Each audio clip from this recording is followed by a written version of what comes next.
Assalamualaikum warahmatullahi wabarakatuh. Perkenalkan, nama saya Ana Fakhiratul Ulum dengan NIM 3219293.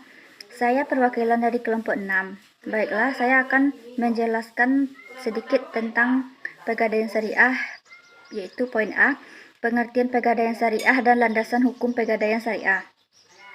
Pengertian gadai menurut Kitab Undang-Undang Hukum Perdata Pasal 150 disebutkan bahwa gadai adalah suatu hak yang diperoleh oleh seseorang yang berpiutang atau atas suatu barang yang bergerak yang diserahkan kepadanya oleh seseorang berpiutang atau oleh seorang lainnya atas namanya, dan yang memberikan kekuasaan kepada orang yang berpiutang itu untuk mengambil pelunasan dari barang tersebut secara didahulukan daripada orang yang berpiutang lainnya, dengan pengecualian biaya untuk melelang barang tersebut dan biaya yang telah dilakukan untuk menyelamatkan setelah barang itu digadaikan. Biaya-biaya yang harus didahulukan. Secara umum, usaha gadai adalah kegiatan menjaminkan barang-barang berharga kepada pihak tertentu guna memperoleh sejumlah uang, dan barang yang dijaminkan akan ditebus kembali sesuai dengan perjanjian antara nasabah dengan lembaga pegadaian. Landasan hukum syarak. Dasar hukum yang menjadi inspirasi gadai syariah adalah yang pertama, Al-Quran. Ayat Al-Quran yang digunakan sebagai dasar dan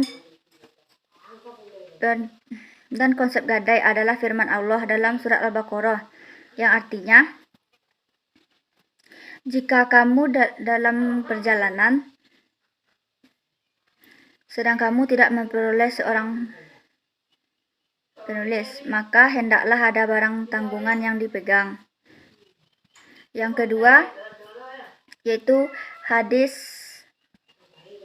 Nabi Muhammad SAW. Dasar hukum kedua untuk dijadikan rujukan membuat rumusan gadai syariah adalah hadis Nabi Muhammad SAW, di antaranya sebagai berikut. 1. Hadis Aisyah yang diriwayatkan oleh Imam Muslim. Yang kedua, hadis Abu Hurairah yang diriwayatkan oleh Imam Al-Bukhari. Baiklah, yang ketiga, ijma. Ulama jumhur menyepakati bahwa kebolehan status hukum gadai dimaksudkan berdasarkan pada kisah Nabi Muhammad SAW yang menggadaikan baju besinya untuk mendapatkan makanan dari seorang Yahudi. Yang terakhir yaitu fatwa Dewan Syariah Nasional. Di samping itu, menurut fatwa tentang dasar mengenai ketentuan umum, yang pertama yaitu murtahin, yang kedua marhun, yang ketiga pemeliharaan dan penyimpanan marhun, yang keempat besar biaya pemeliharaan, yang kelima penjualan marhun,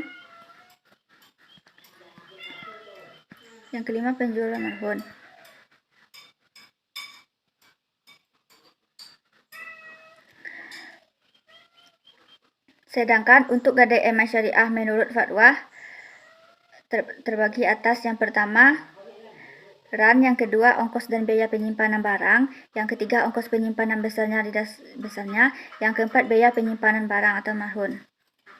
Baiklah, sekian penjelasan dari saya. Saya sudah dengan Assalamualaikum warahmatullahi wabarakatuh. Perkenalkan, nama saya Atri dengan NIM 3219321. Baiklah, di sini saya akan menjelaskan bagian poin yang B dan C. Di sini yaitu B, mekanisme operasional pengadaan syariah. Di dalam operasional pengadaan syariah, mekanisme pengadaannya dapat digambarkan sebagai berikut melalui akad ran, nasabah, penyerahan barang bergerak, dan kemudian pengadaan menyimpan dan merawatnya yang tempat yang telah disediakan oleh pengadaian. Atas dasar dibenarkan bagi pengadaian mengenakan biaya pengadaian syariah akan memperoleh keuntungan hanya dari sewa tempat yang dipungut, bukan tambahan berupa bunga atau sewa modal. yang diperhitungkan dari uang pinjaman, sehingga di sini dapat dikatakan konsumen untuk menyimpan barangnya di Pegadaian. Dan selanjutnya bagian yang C, persamaan dan perbedaan antara Pegadaian syariah dan konvensional. Di sini persamaannya yang pertama yaitu hak gadai atas pinjaman uang, dan yang selanjutnya adanya agunan sebagai jaminan hutang. Yang tiga, tidak boleh mengambil manfaat barang yang digadaikan, dan yang selanjutnya barang yang digadaikan ditanggung oleh para pemberi gadai.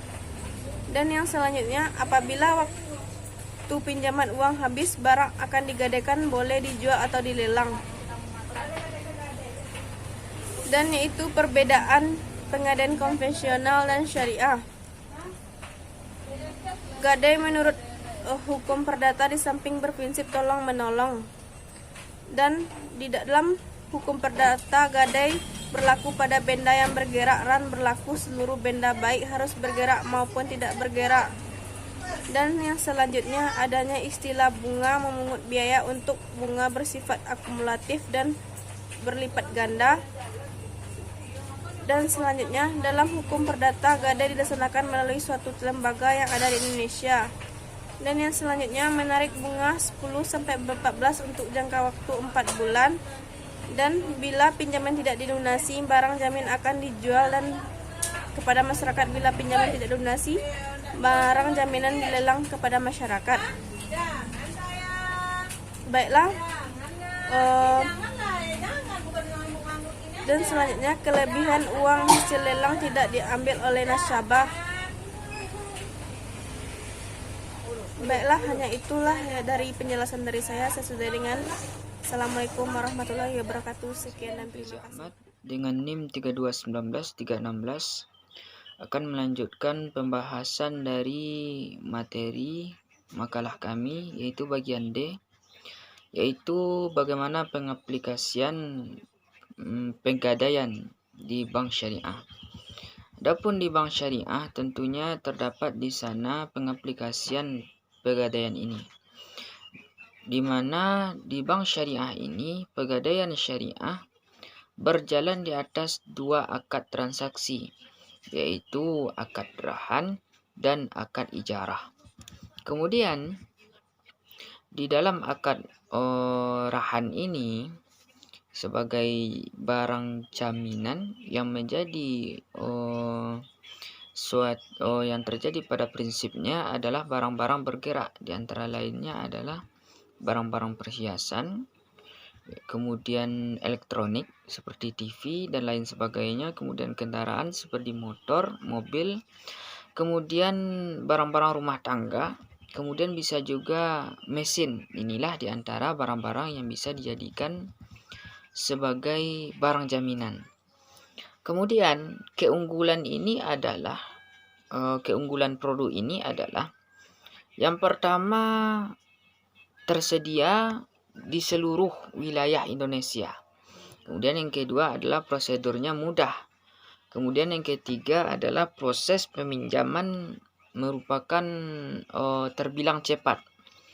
Kemudian yang keempat, peminjaman itu mulai dari minimal Rp50.000 sampai kepada Rp500 juta atau bahkan lebih. Kemudian yang selanjutnya jangka waktu peminjaman ini maksimal adalah 4 bulan atau 120 hari. Kemudian selanjutnya yang keenam, pelunasan dapat dilakukan sewaktu-waktu dengan perhitungan ijarah selama masa pinjaman. Kemudian yang ketujuh, proses pinjaman tanpa perlu membuka rekening. Jadi dalam meminjam ini atau pegadaian ini, jadi tidak perlu ada kita yang namanya rekening bank. Kemudian yang ke-8 adalah nasabah menerima pinjaman dalam bentuk tunai atau ditransfer melalui jika ia memiliki rekening. Kemudian yang ke-9 adalah barang jaminan tersimpan secara aman di pegadaian syariah tadi. Kemudian selanjutnya, model bisnis gadai syariah yang mudah dan cepat di pegadaian syariah adalah sebagai yang pertama, nasabah atau calon penggadai ini datang dan membawa argumen. Kemudian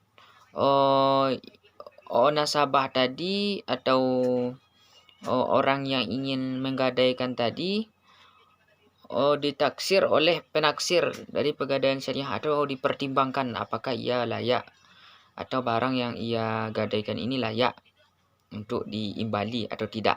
Kemudian yang ketiga adalah marhun bih atau nilai gadai tadi diterima oleh nasabah secara tunai atau transfer. Kemudian adapun syarat-syaratnya, bisa jadi itu adalah syaratnya merupakan KTP. Kemudian ada juga yang disebut dengan SBR atau surat bukti rahan, bukti gadai. Kemudian selanjutnya kita juga mengkaji tentang apa saja keuntungan-keuntungan yang dapat kita peroleh ketika pegadaian ini. Yang pertama tentunya menjadi suatu jalan untuk memudahkan sesuatu yang sulit. Artinya ketika kita sulit ada pegadaian, kita gadaikan barang kepunyaan kita ke pegadaian tersebut, maka kesulitan kita sudah dibantu di sana. Kemudian barang kita juga aman di sana. Kemudian penghasilan yang bersumber dari sewa modal dibayarkan oleh peminjam dana juga. Kemudian penghasilan yang bersumber dari ongkos yang dibayarkan oleh nasabah yang memperoleh jasa tertentu, maka bank syariah yang mengeluarkan produk gadai syariah mendapatkan keuntungan juga dari perbankan biaya administrasi dan biaya sewa tempat penyimpanan seperti penyimpanan barang tadi atau penyimpanan emas tadi. Jadi banyak keuntungan yang dapat kita peroleh dari pegadaian syariah ini. Dan apabila misalkan barang kita atau hutang kita ini tidak bisa kita bayarkan, maka barang yang kita gadaikan ini akan dilelang biasanya. Kemudian setelah dilelang, berapa hutang kita yang tertinggal, maka biaya itu yang akan diambil oleh pihak gadai. Sedangkan kelebihannya akan diberikan kembali kepada nasabah atau orang yang menggadaikan barang atau pemilik barang tadi. Jadi demikian presentasi kami. Mohon maaf atas kesalahan. Assalamualaikum warahmatullahi wabarakatuh.